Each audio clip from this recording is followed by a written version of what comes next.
এই যে আমার টুকুসমণি বসে আছে ওভেনের উপর, তার জন্য মাছ রান্না হচ্ছে, সেই জন্য সে অপেক্ষা করছে, কারণ পুকুরের টাটকা মাছ যে, এটা তো নানু বাড়ির ভিডিও। আর টুকুসমণিদের আর হয়তো নানু বাড়ি যাওয়া হবে না, কারণ আমি গেলেও ওদেরকে নিয়ে যেতে পারবো না। কিসের জন্য নিয়ে যেতে পারবো না? এই যে প্রচণ্ড গরম, এই প্রচণ্ড গরমে আপনারা ভুল করেও আপনাদের বিড়ালকে নিয়ে কোনোভাবেই যেন ট্রাভেল করতে যাবেন না, কারণ এই গরমে বাসায় বিড়ালের এমন অবস্থা। এই গরমে যদি আপনারা কখনো বাড়ি যান বা ঈদের সময়, কোনোভাবেই নিয়ে যাবেন না। বাসায় যদি কেউ থাকে তাহলে অবশ্যই সেখানে রেখে যাবেন বিড়ালকে। আমি যদি এই গরমে আমাদের বাড়িতে যাই ঈদে বা কোনো সময়, আমার এবার বাধ্য হয়েই ওদেরকে রেখে যেতে হবে। ওদেরকে রেখে যেতে আমি আসলে চাই না, আমার অনেক কষ্ট লাগে ওদেরকে রেখে যেতে। ওদের মনে হয় যে ওদের ঠিকমতো কেয়ার হচ্ছে না, যদিও বাসায় সবাই অনেক বেশি টেক কেয়ার করে ওদের, তারপরেও আমি ভরসা পাই না। কিন্তু এই গরমে আমি যদি যাই তাহলে কোনোভাবেই ওদেরকে আর নিয়ে যেতে পারবো না। এই গরমে জার্নি করলে ওরা একদম অসুস্থ হয়ে যাবে।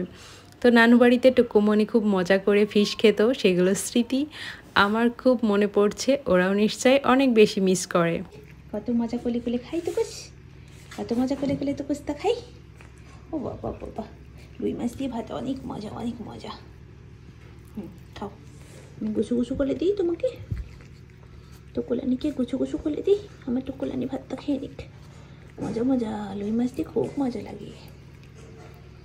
মজা মজা, রুই মাছ দিয়ে কত মজার খাবার, আমার টুকু খাই।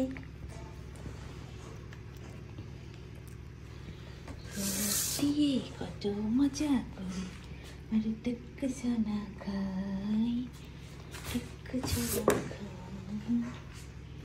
রুই মাছ দিয়ে কত মজা করে আমার টুকু ছানা খাই, টুকু ছানা খাই।